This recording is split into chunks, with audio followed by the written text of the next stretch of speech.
மங்கள வாழ்த்து யார் படிக்க போறா?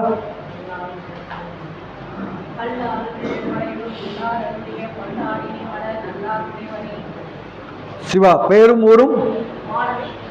மாலதி அம்மையார், திருப்பாதி புலியூர்.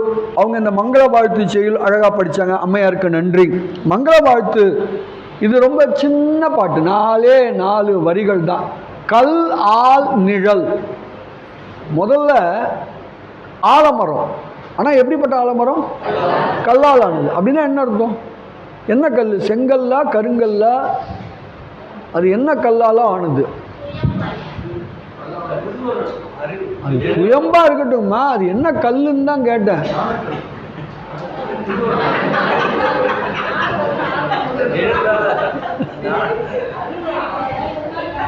உண்மைதான்.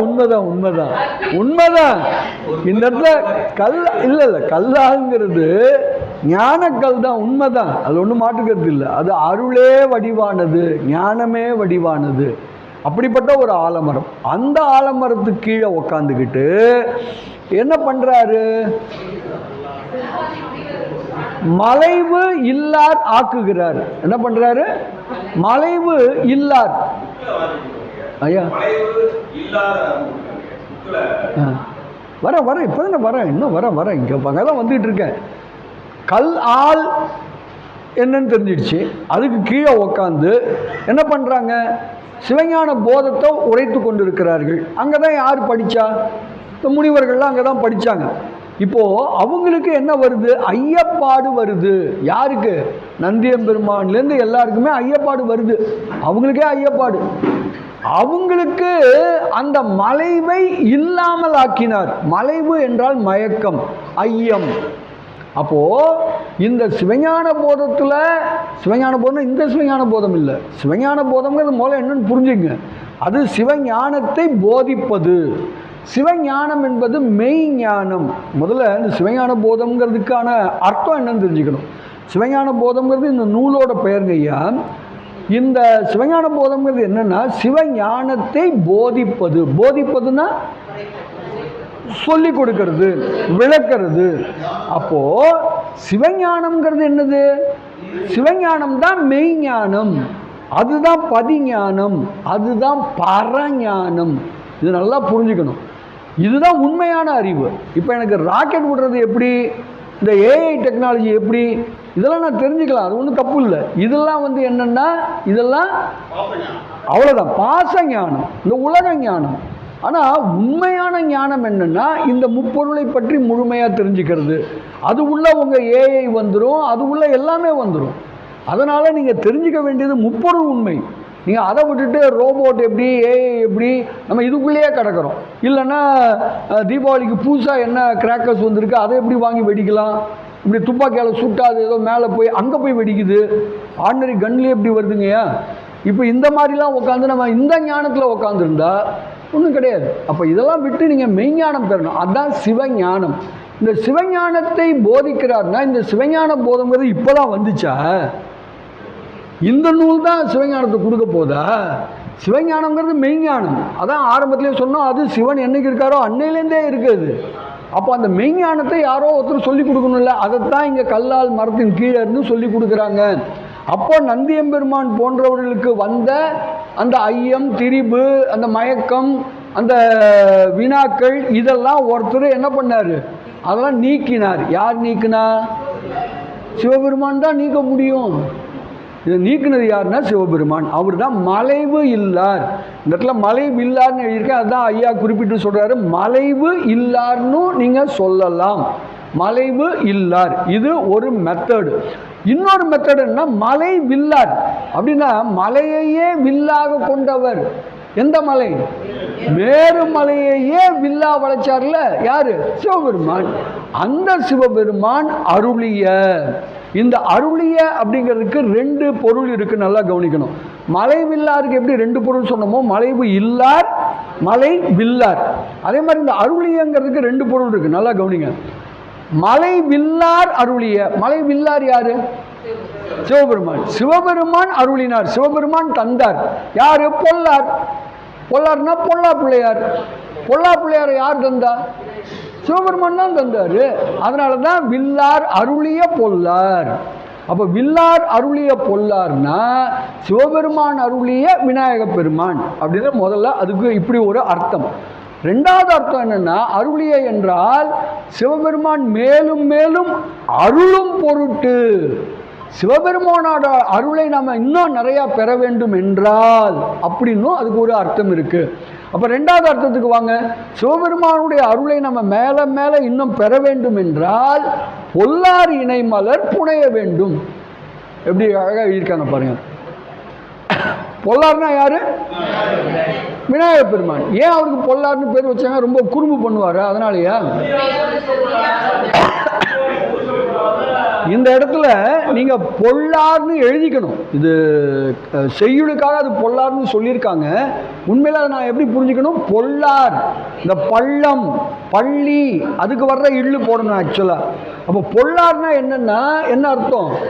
புலியால் செதுக்காத, அப்ப யாராலையும் உருவாக்கப்படாத சுயம்பு, சுயம்புவா இருக்கக்கூடிய பிள்ளையார். யார் இவரு? அந்த பிள்ளையாரோட இணை மலர். இணை மலர்னா திருவடிகள்னு அர்த்தம். அவரோட திருவடிகளை புனைய வேண்டும். எங்கே புனைய வேண்டும்? நம்முடைய தலை மீது, சிரத்தின் மீது புனைய வேண்டும். யார் இப்படிலாம் பண்ணுவா?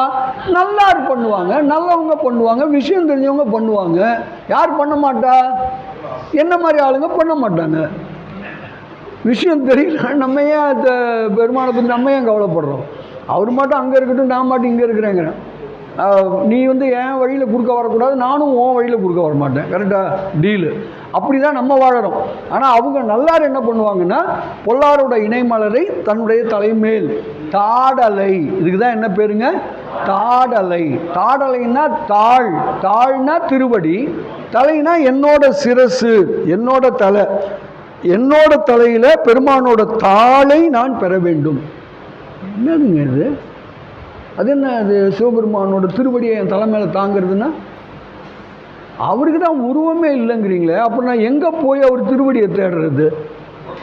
ஏதோ அவருக்கு நம்மளை மாதிரி ஏதோ காலு கை இருந்ததுன்னா அவரும் செருப்பு போடுவார். ஏதோ அவர் செருப்பை வாங்கி நம்ம இந்த ராமன் பரதன்லாம் பார்த்தோமே, அது மாதிரி அவர் செருப்பை வாங்கி என் தலை மேலே வச்சுக்கலாம். ஆனால் அவருக்கு தான் உருவமே இல்லைங்கிறீங்க. என்ன தான் சொல்ல வரீங்க?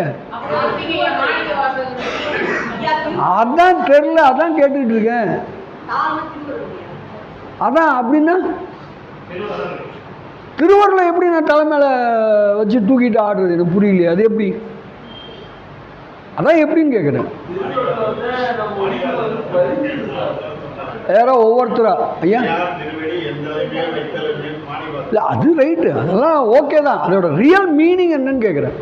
இப்போது பெருமானோட திருவடினா நல்லா தெரிஞ்சுங்க, பெருமானுக்கு திருவடி இருக்கா? முதல்ல ஃபர்ஸ்ட் ஆஃப் ஆல் அவர் என்ன நம்மளை மாதிரி வடிவம் உடையவரா? நல்லா தெரிஞ்சுங்க, கிடையாது. அவர் ஒன்றும் நம்மளை மாதிரி எந்த வடிவமும் இல்லாதவர். அவர் உருவம் கிடையாது, அருவம் கிடையாது, உருவம் கிடையாது. அப்புறம் அவருக்கு எப்படிங்க கால் இருக்கும்? கால் இல்லைன்னா அவர் அப்போ பேயா இருப்பாரோ? எனக்கு வேற பயமா இருக்கு. ஓ, உருவம் தாங்கி வந்தப்போ அவர் காலை எடுத்து என் தலை மேலே வச்சுக்கணுமா? அப்படி சொல்ல வரீங்களா? உண்மை என்னன்னு கேட்டால் ஒன்றும் இல்லை. எனக்கும் அவருக்கும் ஒரு ஒற்றுமை இருக்கு. நானும் உயிர், அவரும் உயிர். நல்லா கவனிங்க. உயிருக்கு என்ன டெஃபினிஷன் கொடுத்துருக்குறோம்? அறிவு, இச்சை, செயல் உடையது எதுவோ அதுதான் உயிர். அப்போ அவருக்கும் என்ன உண்டு? அறிவு, இச்சை, செயல் உண்டு. எனக்கும் என்ன உண்டு? அறிவு, இச்சை, செயல் உண்டு. என்னோட அறிவு, இச்சை, செயல் மூன்றையும் அவருடைய அறிவு, இச்சை, செயலுக்குள் வைத்து விடுவது, இதுதான் தாடலை.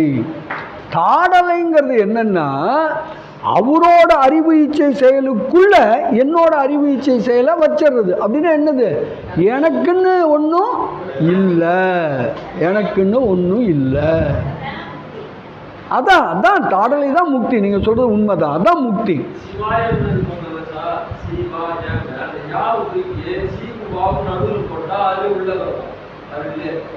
அதான் நானும் சொல்கிறேன். கரெக்ட், ஐயா சொல்கிறது ரைட்டு. சிவாயில யாவை தூக்கி சீக்கும் வாக்கும் இடையில போடுங்கிறாரு. ஏன் அவ்வளோ கஷ்டப்படுறீங்க? சிவாய சிவாயின்னு சொல்லிட்டு போங்க ஐயா, ஏங்க இவ்வளோ கஷ்டப்படுறீங்க? சிவாய சிவாயின்னு சொல்லுங்க ஐயா. சரி, மொத்தத்தில் அப்போ என்னென்னா, என்னுடைய அறிவு இச்சை செயலை பெருமானுடைய அறிவு இச்சை செயலுக்குள்ள இருக்கிறத உணர்தல். அது ஏற்கனவே அப்படி தான் இருக்குது. ஆனால் எனக்கு தான் அது புரியல. எனக்குன்னு அறிவு தனியாக இருக்கிற மாதிரியும் எனக்குன்னு இச்சை தனியாக இருக்கிற மாதிரியும் நான் நினச்சிட்டு உக்காந்துருக்கிறேன். உண்டா இல்லையா? இப்போ எனக்கு இச்சைன்னா என்ன? விருப்பம். விருப்பம் என்னுடையதா பெருமானுடையதா? இச்சை என்னோடதுங்க. இப்போ நீங்கள் வேணா இங்கே சோன்பப்படியை கொண்டு வந்து வைங்க, நான் சாப்பிடுவேனா மாட்டேனாங்கிறது யார் டிசைட் பண்ணுவா? நான் தான் டிசைட் பண்ணுவேன். இதில் எங்கே பெருமான் எங்கே வந்தார்?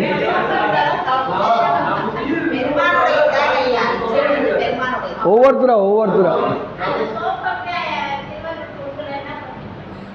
அது அடுத்த விஷயம். நான் என்ன கேட்க வரேன், புரிஞ்சுக்கிறதுக்காக இப்போ நீங்கள் சோன்பப்படி இங்கே கொண்டு வந்து வச்சிங்கன்னா இதை எடுத்துக்கிறதும் எடுத்துக்காததும் யார் இஷ்டம்? ஏன் இஷ்டம் தானே. அப்புறம் என்ன இது கடவுள் எங்கே வந்தாருங்கிறது தான் கேள்வி.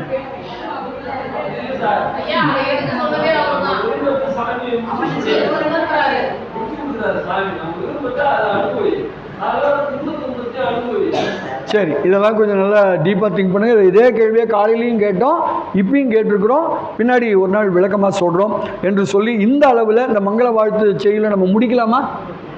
கல் ஆல் நிழல் அப்படின்னா என்னது? அருளே வடிவான அந்த ஆலமரத்தினுடைய நிழல். அதன் கீழிருந்து என்ன பண்ணுறாரு? நந்தி போன்றவர்களுக்கு ஏற்பட்ட ஞான நூல்களில் ஏற்பட்ட எல்லா விதமான ஐயங்கள் திரிபுகள் இதையெல்லாம் போக்கி அருளினார். யாரு? மேருமலையே வில்லா வளைத்த சிவபெருமான். அப்படி வச்சுங்களேன், அவர் இப்படி பண்ணிட்டாரு. அவரு அருளிய, அவரு தந்த பொல்லா பிள்ளையாரோட இணைமலர், அவரோட திருவடிகளை நல்லவர்கள் தங்கள் சிரசு மேல தங்களோட தலை மேல வைத்து கொண்டாடுவார்கள், வழிபடுவார்கள். இவ்வளவுதான் இந்த பாட்டு. இதுக்கு இன்னொரு மீனிங், இந்த அருளியங்கிறதுக்கு இன்னொரு மீனிங் என்ன? அந்த சிவபெருமான். எந்த சிவபெருமான்? நந்திக்கே ஞானம் தெளிவுபடுத்திய அந்த சிவபெருமான் எனக்கு மேலும் மேலும் அருளும் பொருட்டு நான் என்ன பண்ணும்? விநாயக பெருமானுடைய திருவடிகளை நான் என் தலை மேலே சூடிக்கணும். அப்போது விநாயக பெருமான் நமக்கு என்ன கொடுக்குறாரு? பெருமானுடைய அருளை தருகிறார். அப்படின்னா என்ன அர்த்தம்னா, சிவபெருமான் வேறு, விநாயகர் வேறு இல்லை.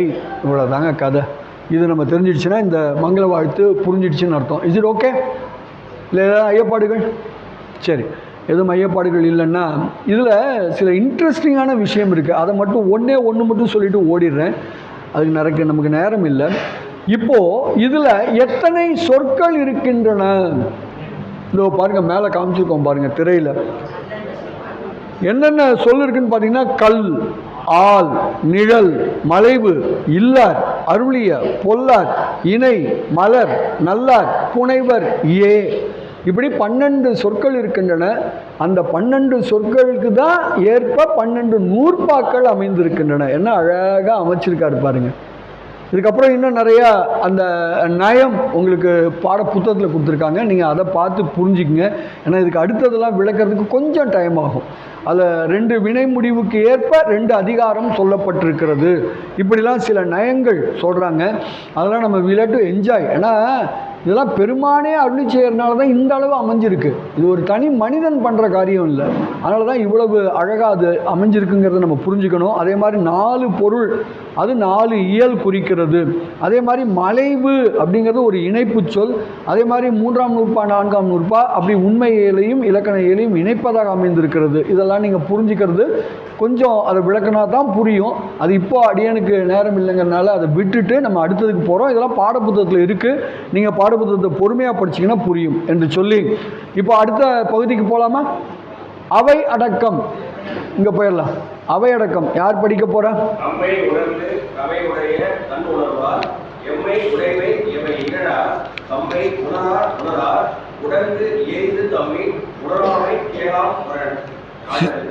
சிவா சிவா சிவா ராஜ ரவீந்திர ஐயா கும்பகோணத்திலிருந்து. ஐயா ரொம்ப நல்லா அவை அடக்கம் பாடல் படித்தாங்க. இது என்ன சொல்லுது? எல்லாருமே ஒரு நூல் அவங்க அருளும் பொழுது செய்யும் பொழுது என்ன பண்ணுவாங்க? அவைக்கு ஒரு வணக்கம் சொல்கிறது ஒரு மரபு. அவைங்கிறது பெரியவங்க இருக்காங்க, சான்றோர்கள் ஆன்றோர்கள் இருக்கக்கூடிய அவை. அந்த அவைக்கு நம்ம என்ன பண்ணணும்? எப்பயுமே நம்மளோட பணிதலை தெரிவிக்கணும். இது எப்பயுமே செய்கிற ஒரு மரபு. ஆனால் இங்கே கொஞ்சம் அது அழகாக பண்ணியிருக்காரு. என்ன அழகாக பண்ணியிருக்காருன்னு பாருங்களேன். முதல்ல இந்த சிவஞான போதம்ங்கிற நூலை படிக்கிறவங்க எப்படி பண்ணுவாங்க அப்படின்னா, இந்த நூலில் சில பேர் புகழ்வாங்க, சில பேர் இகழ்வாங்க. யார் புகழ்வா, யார் இகழ்வா, ஏன் புகழறாங்க, ஏன் இகழறாங்க, அதை அழகாக சொல்கிறார். முதல்ல சிலர் என்ன பண்ணுறாங்க, தம்மை உணர்ந்து. சில பேர் என்ன பண்ணுறாங்க, தம்மைனா நான் யாருன்னு உணர்றாங்க. நான் யார், தம்மை உணர்ந்து. அதன் பிறகு தமை உடைய தன் என்றாலே என்ன சொல்லியிருக்கோம், திருப்பி தன்னுனா இறைவன். அப்போ தமை உடைய, என்னை உடையவன்னா என்ன, அவன் எனக்கு தலைவன், அந்த தலைவனை உணர்வார்கள்.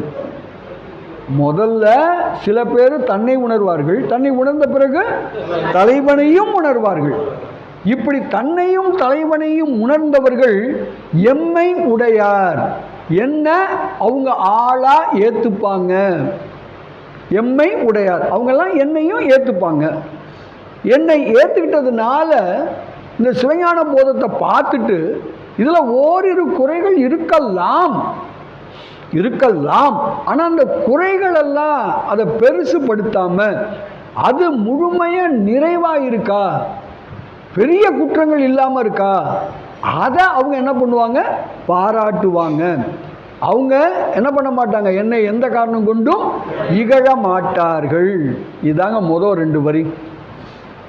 சிலர் தம்மை உணர்வார்கள், அதன் பிறகு தனது தலைவனாய் இருக்கக்கூடிய பெருமானை உணர்வார்கள்.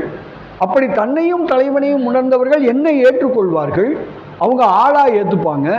எப்போ என்ன அவங்க ஆளா ஏற்றுக்கிட்டாங்களோ அப்போ நான் அருளி செய்த சிவஞான போதம் என்ற நூலினுடைய குணத்தை பாராட்டுவார்கள்.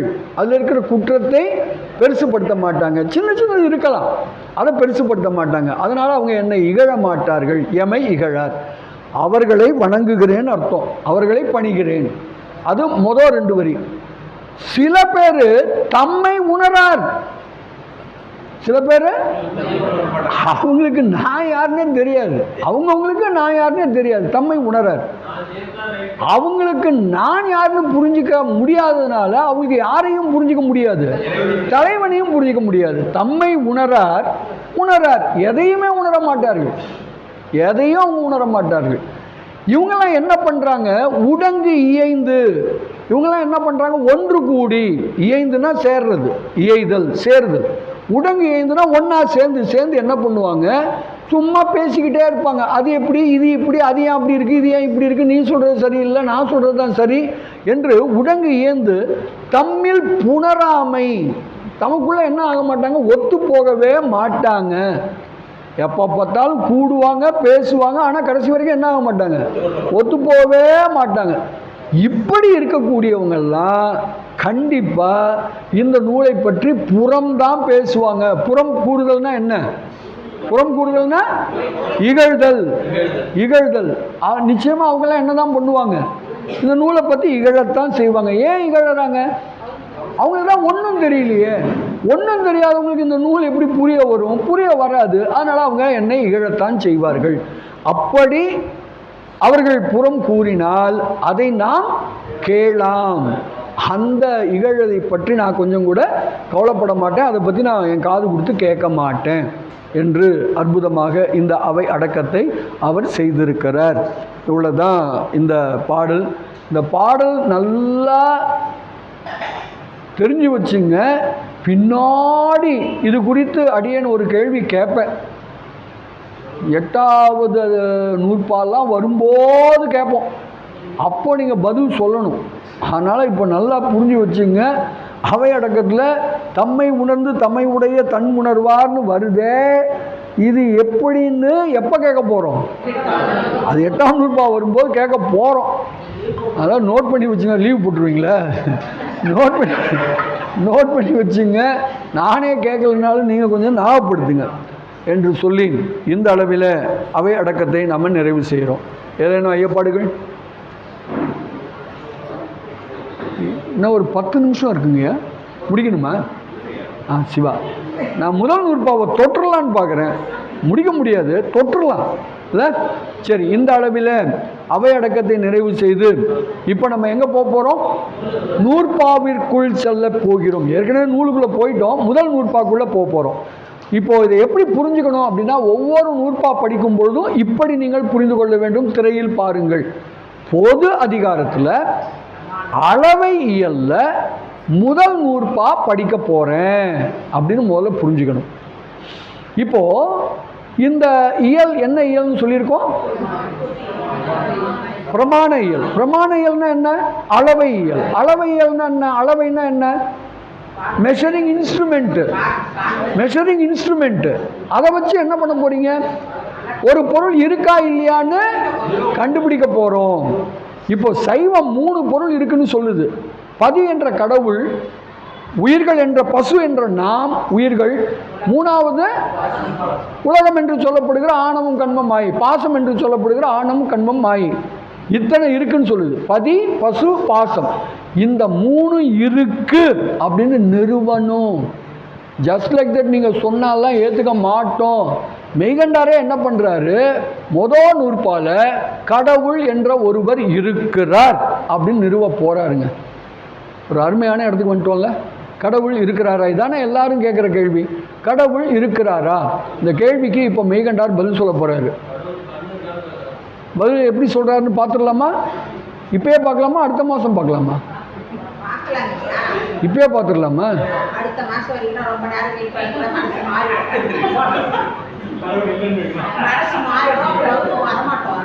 சரி, அப்போ நூற்பாவை யாரோ ஒருத்தர் படிங்க. யார் படிக்கிறா?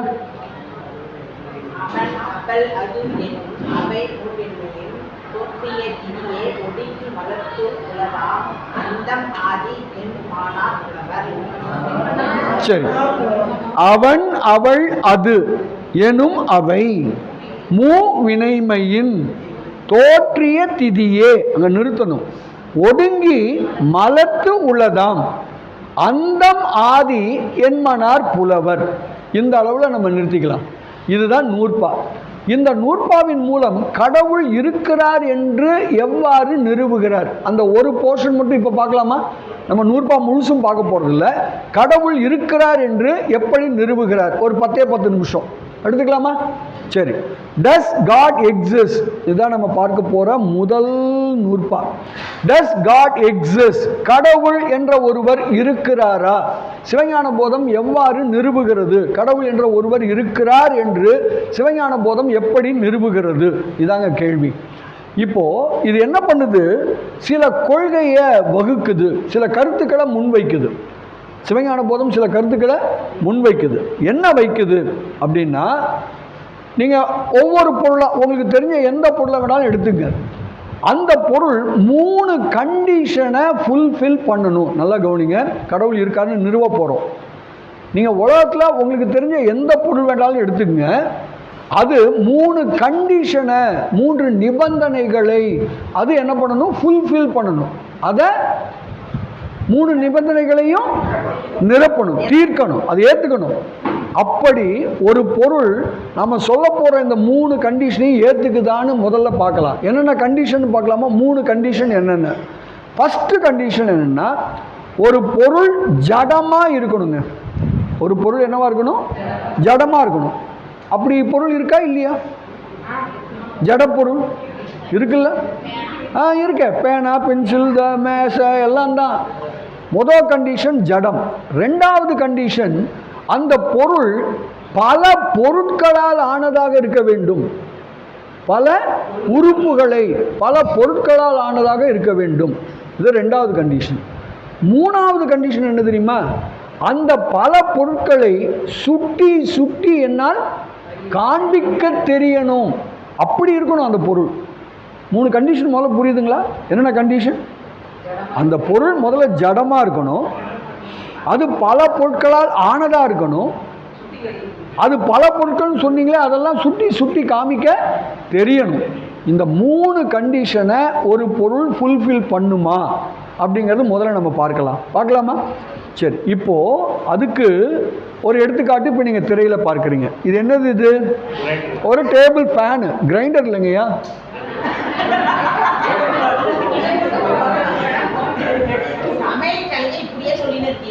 ஒரு டேபிள் ஃபேன் இது.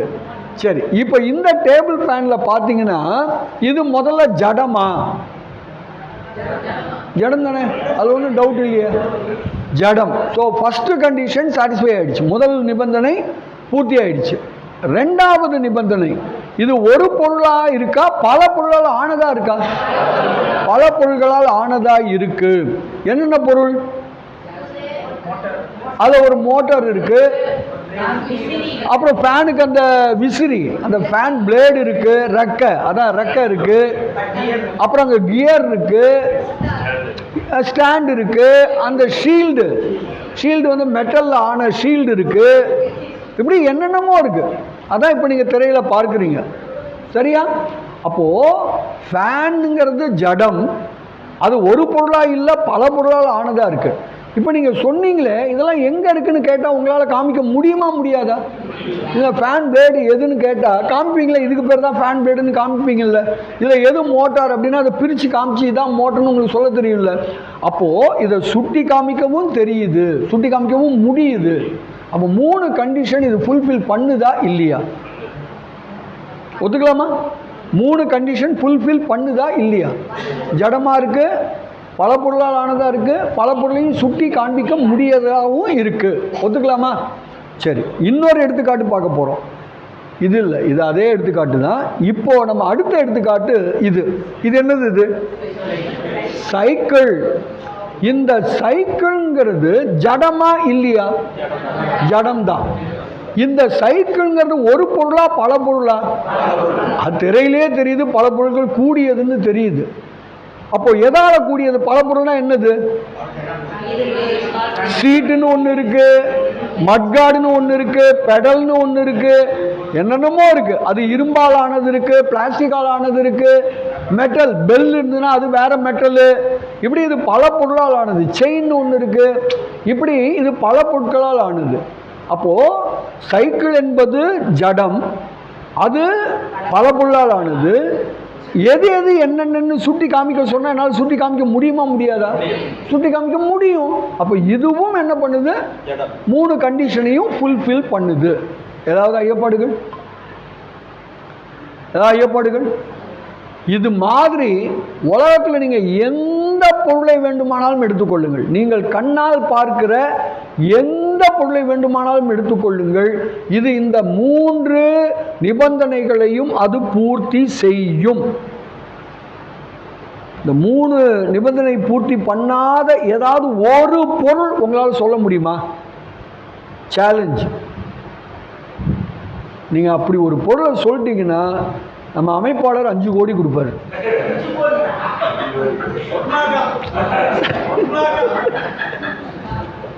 அப்படின்னா பாருங்க, அவர் பயப்படல பாருங்க. அப்படின்னா அவருக்கு சித்தாந்தம் தெரிஞ்சிருக்கு, அவர் முதல் நூற்பா தெரிஞ்சிருக்கு. அதான் தைரியமா சொல்லுங்க, சொன்னா கொடுத்துட்றேங்கிறாரு பாருங்க. அது பில்டிங் கட்டுறாரோ என்ன கட்டுறாரோ, ஆனால் அவருக்கு நல்லா தெரியுது அப்படி ஒரு பொருள் இருக்கவே முடியாது. நீங்கள் வேணால் நினச்சி பாருங்களேன், உங்களுக்கு தெரிஞ்ச பொருள், நீங்கள் கண்ணால் பார்த்த பொருள் எதா வேணாலும் இருக்கட்டும், நினச்சி பாருங்கள்.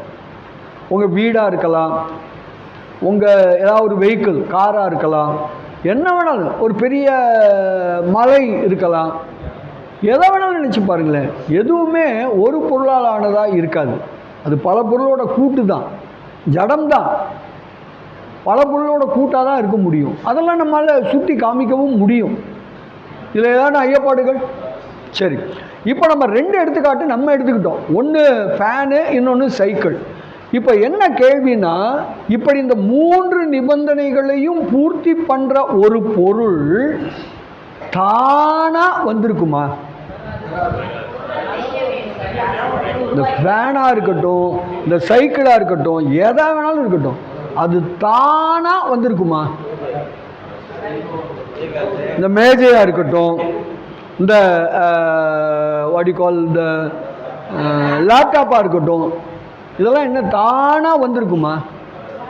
லேப்டாப் ஜடம் தான், இது வந்து ஒரே பொருளால் ஆனதா? இதில் எத்தனையோ பொருள் இருக்குது, இதெல்லாம் சுட்டி காமிக்க முடியுமா? காமிக்க முடியும்.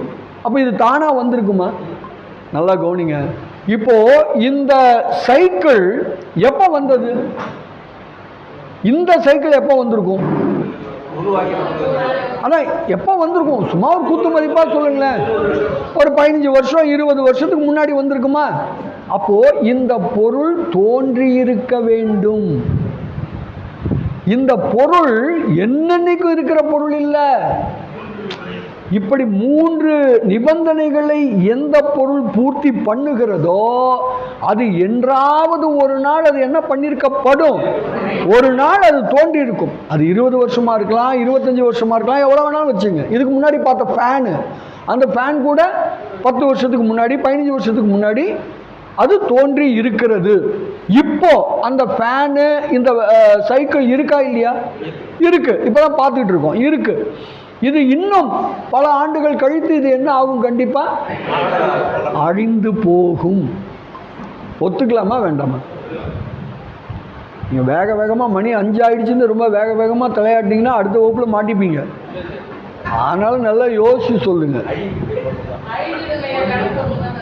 அப்போ நல்லா கவனிங்க, எந்தெந்த பொருள் இந்த ஜடம் பல பொருட்களாலானது சுட்டி அறியப்படக்கூடிய நிலையில் இருக்கிறது என்ற 3 நிபந்தனைகளை பூர்த்தி செய்கிறதோ அந்த பொருள் எல்லாம் ஏதோ ஒரு காலத்தில் தோன்றியிருக்கும், சில காலம் அது இருக்கும், சில காலம் கழித்து அது அழியும்.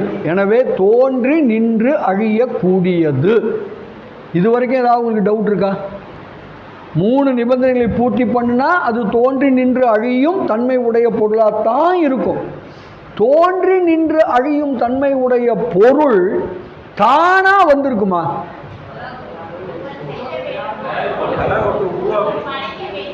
இப்படி தோன்றி நின்று அழியக்கூடிய தன்மை உடைய ஒரு பொருள் தானா வந்திருக்குமா? அப்போ அதை யாரோ ஒருவன் படைத்திருக்க வேண்டும். இவ்வளவுதாங்க கண்டிஷன். இது நல்லா புரியுதான்னு பாருங்க. இப்போ இதைத்தான் இப்போ திரையில பார்க்குறீங்க. ஒரு பொருள் 3 நிபந்தனைகளை பூர்த்தி செய்தால், என்ன 3 நிபந்தனை?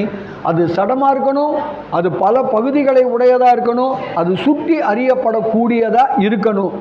அப்படி அது 3 நிபந்தனைகளை பூர்த்தி பண்ணினா அந்த பொருள் கண்டிப்பா 3 நிலைகள் உடையதா இருக்கும். என்னென்ன நிலைகள்?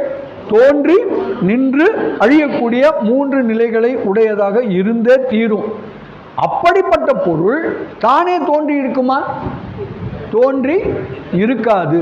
கண்டிப்பா அதை யாரோ ஒருவர் படைச்சுத்தான் இருக்கணும், வேற வழியே கிடையாது. யாரோ ஒருத்தர் உருவாக்கி இருக்கிறார். இந்த ஃபேனை யாரோ ஒரு சயின்டிஸ்ட், யாரோ ஒரு இன்ஜினியர், யாரோ ஒரு டெக்னீஷியன், அவர் தான் அந்த சைக்கிளை படைச்சிருப்பாரு, அவர் தான் ஃபேனை படைச்சிருப்பாரு. அது ஒன்றும் தானா வந்திருக்கவே வாய்ப்பு கிடையாது. ஒத்துக்கலாமா? Any objection? லாக் பண்ண போறேன். கம்ப்யூட்டர் ஜி அப்புறம் லாக் பண்ணிட்டோன்னா நீங்க யாரும் திருப்பி ரிவர்ஸ் போக முடியாது. லாக் பண்ணிடலாமா? லாக் பண்ணிடலாமா? நோ அப்ஜெக்ஷனா? இல்ல, அது இன்னும் வரல. அந்த கேள்விக்கு நான் வரல. கம்ப்யூட்டர் ஜி லாக், அவ்வளவுதான், முடிஞ்சு போச்சு, லாக் ஆயிடுச்சு. இனிமே நீங்க ஒன்றும் பண்ண முடியாது.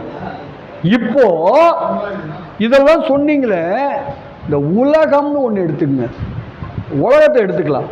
உலகம் முதல்ல இருக்கிற 3 கண்டிஷனை அது பூர்த்தி பண்ணுதா? உலகம் ஜடமா? ஜடம். உலகம் ஒரு பொருளாலானதா, பல பகுதிகள் உடையதா? பல பகுதிகள் உடையது தானே. என்னென்ன பகுதி? மலை, காடு, கடல், நீர், காற்று, அது பஞ்சபூதம். பஞ்சபூதம், உயிர்கள், விலங்கினங்கள். அப்போ இந்த உலகம் ஜடம், அது பல பொருள்களால் ஆனது. சுட்டி அறிய முடியுமா? சுட்டி அறிய முடியும். அப்படின்னா இந்த உலகம் இந்த 3 கண்டிஷனை ஃபுல்ஃபில் பண்ணுது. ஒத்துக்கலாமா? Any objection? No objection. அடுத்தது, அப்படி அது 3 நிபந்தனைகளை பூர்த்தி பண்றதா இருந்தா அந்த உலகம் என்றாவது ஒரு நாள் தோன்றி இருக்கும். என்றாவது ஒரு நாள் தோன்றி இருக்குன்னா அதுக்கு முன்னாடி அது இல்ல. இதுதான் பாயிண்ட். இதை ஏத்துக்கிறீங்களா?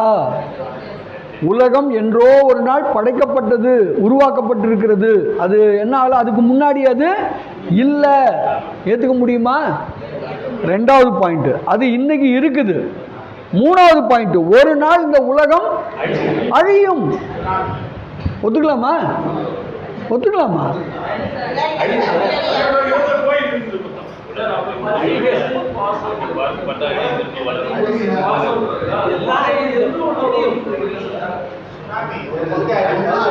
உலகத்தை பத்தி பேசிட்டு இருக்கேன். அழியுமா? யார் பார்த்தா? இல்ல, யார் பார்த்தான்னு கேக்குறேன். உலகமே அழிஞ்சிடுச்சா? இல்ல, ஒரு நிமிஷம் இருங்க. இல்ல, எப்படி எப்படி நம்ம மாட்டிக்கிறோம்னு பாருங்க. உலகம் அழிஞ்சதை நான் பார்த்தேன்னா நீங்க எப்படி அழியாம இருக்கீங்க?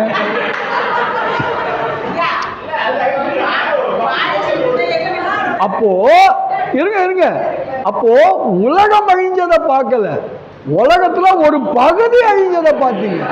நான் சொல்றது உலகமே அழியணும், ஒரு பகுதி தான் நீங்க பார்த்திருக்கிறீங்க. என்டையர் உலகம் அழிஞ்சதை யாராவது பார்த்திருக்கீங்களா? இங்க யாரோட அப்பாவாவது பார்த்திருக்காரா? இங்க யாரோட தாத்தாவாவது பார்த்திருக்காரா? முத்தாத்தா, நாத்தாத்தா, ஐத்தாத்தா ஒரு தாத்தாவும் பார்த்ததில்ல. ஒரு தாத்தாவும் பார்க்காதத நீங்க சொன்னா நான் ஏன் ஏற்றுக்கொள்ள வேண்டும்? உலகம் ஒட்டு மொத்தமா அழியும் சொல்றதை நான் ஏன் ஏத்துக்கணும்? Point number 1. பாயிண்ட் நம்பர் 2, இந்த உலகம் பல பகுதிகளை உடையதுன்னு சொல்லும் பொழுது எதெல்லாம் ஆனதுன்னு கேட்டப்போ மலை, காடு, கடல் இப்படி எல்லாம் சொல்லிட்டே வந்தீங்க. நடுவில் ஒருத்தர் டப்புன்னு என்ன பண்ணாரு? உயிர்கள்னு ஒரு வார்த்தை விட்டாரு. ஒருத்தர் சொன்னாரா? சொன்னாரு. பச்சை கலர் சட்டம் போட்டுக்கிறவர் சொன்னாரு. அப்போ அவர் நடுவில் உயிர்கள் சொன்னாரா இல்லையா? சொன்னாரு.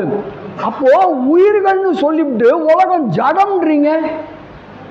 உலகம் ஜடமா சித்து பொருளா?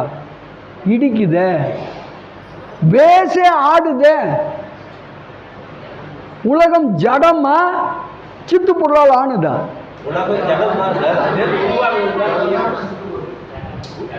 அது எப்படிங்க ஜடம் தான் ஆனா சித்து போடலாம்? இது எப்படி இருக்கு? அது எப்படிங்க ஜடம் சித்து போடலாம் இருக்க முடியும்? அது உங்க படைப்பு, இது கடவுள் படைப்பு. இது இப்போ உலகம் ஜடமா இல்லையா? மாட்டிக்கிட்டோம். ரெண்டாவது கேள்வி, உலகம் அழியும்ன்றீங்களே, யார் தான் பார்த்தா? பார்க்கல, ஒரு பகுதி அழிஞ்சிருக்கு. அது நம்ம நிறைய பேர் பார்த்துருக்கோம். தனுஷ்கோடி அழிஞ்சதுங்கிறாங்க, ஏதோ அழிஞ்சதுன்னு அதெல்லாம் நம்ம பார்த்துருக்குறோம்.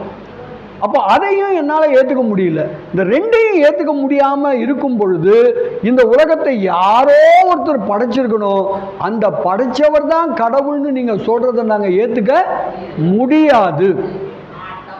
உங்களுக்கு லாஜிக் படி இடிக்குது.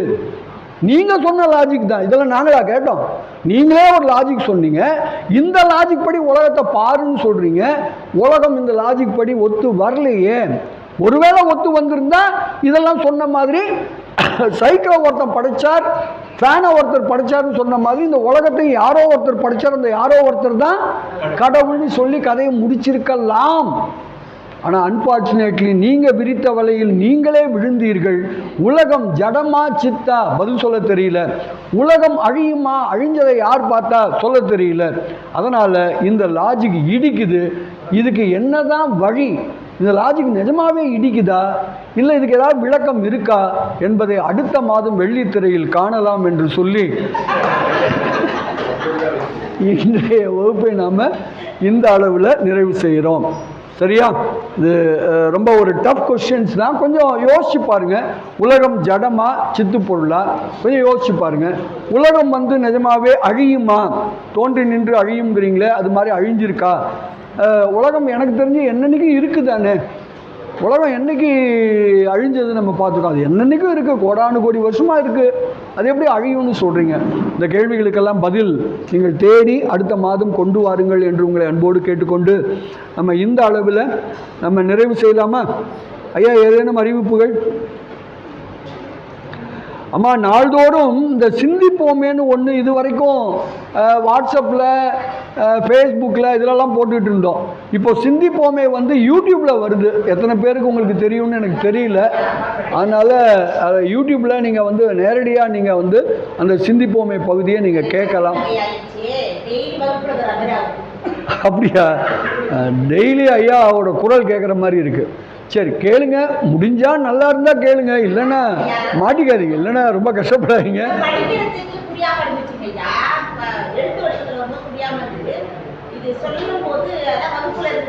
கொஞ்சம் எளிமையாக இருக்க வாய்ப்பு இருக்குது. ஆனால் இது சுருக்கமாக தான் சொல்கிறோம். மிஞ்சி போனால் 3 நிமிஷம் 4 நிமிஷம் ஆகும், அதுக்கு மேலே ஆகாது. அதனால் காலைல 5 மணிக்கே அது யூடியூப்பில் வந்துடும். அது ஒரு தடவை அது யூடியூப்பில் எப்படி போகிறதுன்னு நீங்கள் கண்டுபிடிச்சிட்டிங்கன்னா தினம் நீங்கள் காலங்கத்தால் எப்போ எழுந்திரிச்சாலும் நீங்கள் அந்த நாளை இந்த நல்ல சிந்தனையோடு நீங்கள் துவங்கலாம் என்று ஒரு சின்ன அறிவிப்பு மட்டும் பண்ணிவிட்டு, அதை தொடர்ந்து யூடியூப்பில் நிறையா புது வீடியோ போட இருக்கிறோம். ஏற்கனவே ஆளாகி மீளான்னு ஒரு வீடியோ போட்டோம். அது எத்தனை பேர் கேட்டிங்கன்னு எனக்கு தெரியாது.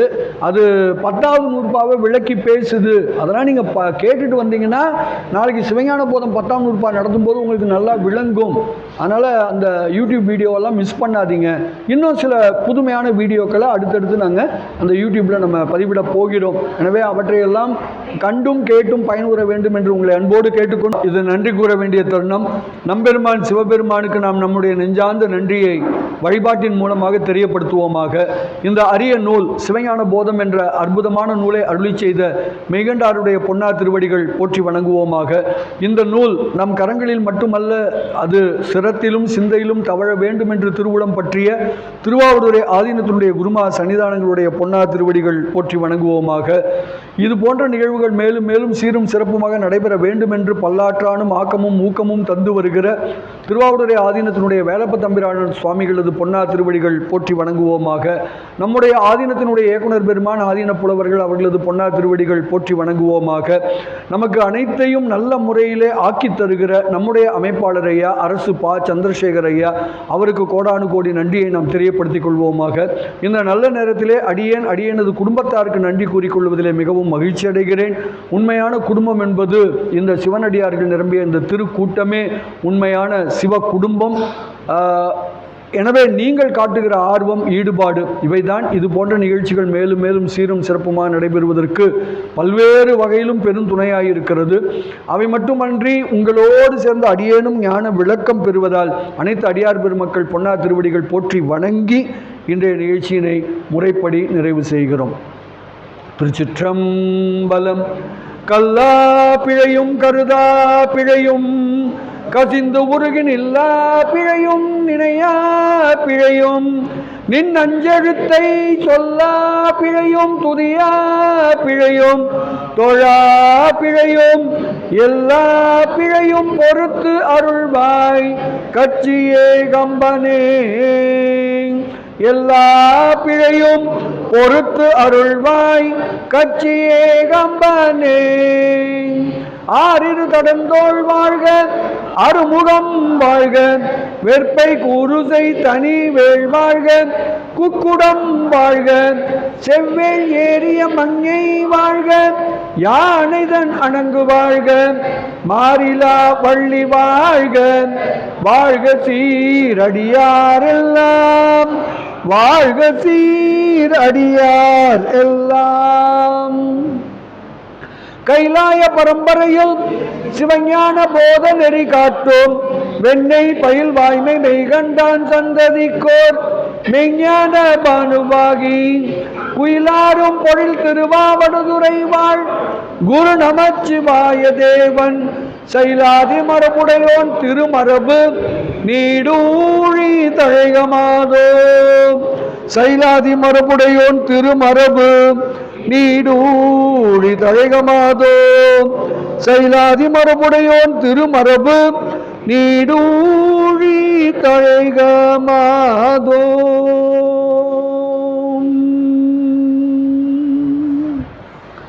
சிவாய நம. திருச்சிற்றம்பலம்.